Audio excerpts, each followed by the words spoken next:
오늘 함께 읽으실 말씀은 사사기 3장 1절부터 11절까지의 말씀입니다. 야훼께서 가나안의 모든 전쟁들을 알지 못한 이스라엘을 시험하려 하시며 이스라엘 자손의 세대 중에 아직 전쟁을 알지 못하는 자들에게 그것을 가르쳐 알게 하려 하사 남겨두신 이방 민족들은 블레셋의 다섯 군주들과 모든 가나안 족속과 시돈 족속과 바알 헤르몬 산에서부터 하맛 입구까지 레바논 산에 거주하는 히위 족속이라. 남겨두신 이 이방 민족들로 이스라엘을 시험하사 야훼께서 모세를 통하여 그들의 조상들에게 이르신 명령들을 순종하는지 알고자 하셨더라. 그러므로 이스라엘 자손은 가나안 족속과 헷 족속과 아모리 족속과 브리스 족속과 히위 족속과 여부서 족속 가운데서 거주하면서 그들의 딸들을 맞아 아내로 삼으며 자기 딸들을 그들의 아들들에게 주고 또 그들의 신들을 섬겼더라. 이스라엘 자손이 야훼의 목전에 악을 행하여 자기들의 하나님 야훼를 잊어버리고 바알들과 아세라들을 섬긴지라. 야훼께서 이스라엘에게 진노하사 그들을 메소포다미아 왕 구산 리사다임의 손에 파셨으므로 이스라엘 자손이 구산 리사다임을 8년 동안 섬겼더니 이스라엘 자손이 야훼께 부르짖음에 야훼께서 이스라엘 자손을 위하여 한 구원자를 세워 그들을 구원하게 하시니 그는 곧 갈렙의 아우 그나스의 아들 온니엘이라. 야훼의 영이 그에게 임하셨으므로 그가 이스라엘의 사사가 되어 나가서 싸울 때에 야훼께서 메소포타미아 왕 구산 리사다임을 그의 손에 넘겨주심에 온니엘의 손이 구산 리사다임을 이기니라. 그 땅이 평온한 지 40년에 그나스의 아들 온니엘이 죽었더라. 샬롬. 오늘도 말씀을 통해 하나님께 더 가까이 나아가는 하루 되시길 축복합니다. 저는 오늘 본문 말씀을 통해 하나님의 시험이라는 제목으로 말씀을 묵상해 보기 원합니다. 사사기 3장 1절에 야훼께서 이스라엘을 시험하려 하신다고 기록하고 있습니다. 하나님은 왜 하나님의 백성들을 시험하실까요? 믿음의 조상 아브라함도 하나님으로부터 시험을 받았습니다. 이 시험은 아브라함이 100세에 낳은 그가 가장 사랑하는 아들 독자 이삭을 하나님께 번제로 바치라는 것입니다.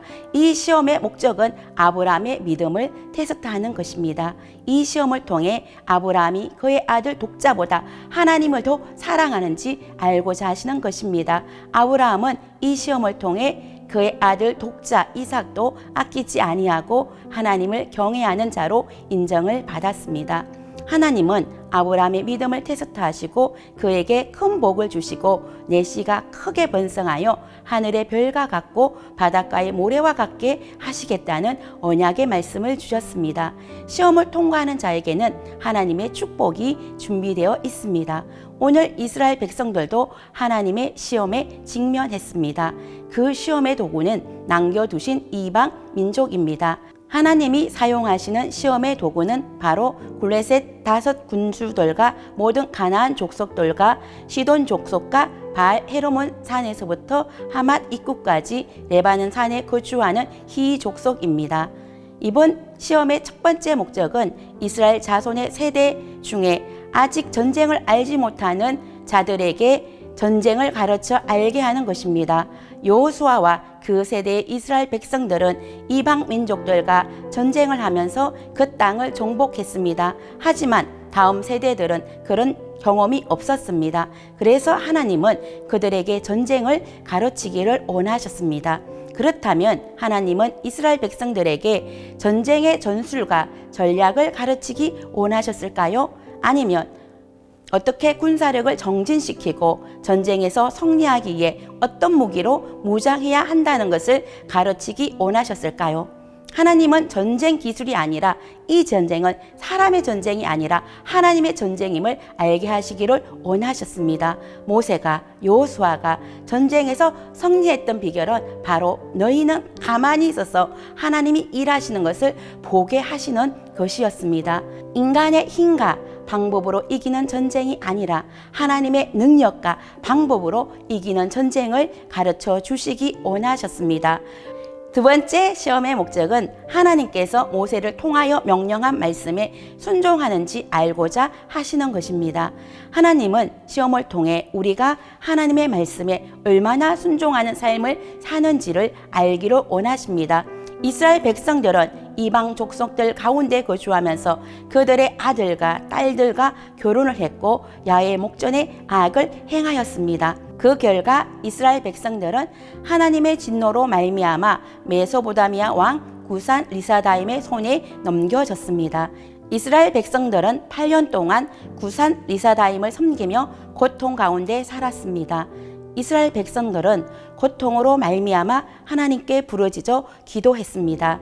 하나님은 이스라엘 백성들의 부르짖음에 응답하셔서 그나스의 아들 온니엘을 사사로 세우시고 구산 리사다임의 손에서 구원해 주셨습니다. 하나님의 시험의 궁극적인 목적은 이스라엘 백성들이 하나님의 명령에 순종하고 하나님만 섬기는 백성을 만드는 것입니다. 비록 이스라엘 백성들이 시험에 실패하여 8년이라는 시련의 기간을 통과했지만 이 고통을 통해 다시금 하나님의 백성으로 회복되어 40년 동안 평온한 삶을 살게 되었습니다. 하나님은 이처럼 하나님의 백성을 시험하십니다. 그 시험의 목적은 바로 전쟁의 성패는 하나님의 손에 달려 있다는 것입니다. 또한 시험을 통해 하나님의 말씀에 얼마나 순종하는 삶을 사는지 아시기를 원하시는 것입니다. 그리고 시험에 실패할지라도 고난을 통해 다시금 하나님의 말씀에 순종하는 하나님의 백성으로 회복시키시기 원하시는 것입니다. 아브라함을 시험하시고 이스라엘 백성들을 시험하신 하나님께서 우리에게는 어떤 시험을 주셨을까요? 코비드19로 말미암아 한 번도 경험하지 않았던 비대면 예배를 드리고 있는 우리들에게 하나님은 말씀하십니다. 비록 비대면 예배를 드린다 할지라도 너는 신령과 진정으로 나를 예배하고 있는지 묻고 계십니다. 가정에서 비대면 예배를 드리고 있지만 온 마음과 뜻과 정성을 다하여 하나님을 예배하고 있는지 질문하십니다. 모이기를 패하는 어떤 사람들의 습관을 따라 살지 않고 하상 모임을 통해서라도 세일 모임을 하고 신앙의 공동체성을 잃지 않기를 원하십니다. 우리가 당면한 시험은 바로 코비드19로 인해 예배가 제한된 가운데 신령과 진정으로 하나님을 예배하여 모이기를 힘쓰고 있는지입니다. 현장 예배가 막혔다면 온라인 예배를 통해 하나님께 더 가까이 갈 수 있기를 축복합니다. 또한 매일 아침 온라인 큐티를 통해 나와 하나님과의 1대1 대면 예배를 드릴 수 있기를 축복합니다. 사랑과는 비대면이지만 하나님 앞에서는 결코 비대면이 될 수가 없습니다. 오늘 하루도 하나님을 대면하여 하나님의 말씀에 절대 순종하는 삶을 살 수 있기를 축복합니다. 하나님의 말씀에 순종하는 자는 평온한 삶을 살 수 있습니다. 기도하겠습니다. 사랑과 은혜가 풍성한 하나님 아버지, 코비드19로 비대면 예배를 드리는 우리의 삶의 현실 앞에 낙심하지 않게 하시고 오히려 하나님의 말씀에 더욱 순종하여 평온한 삶을 사는 저희들 되게 하여 주시옵소서. 사랑과 비대면의 시간을 보내면서 하나님과는 더 많이 대면하며 신령과 진정으로 예배하는 참된 예배자 되게 하여 주시옵소서. 24시간 우리의 삶이 예배의 삶이 되게 하여 주시옵소서. 예수님의 이름으로 기도드립니다. 아멘.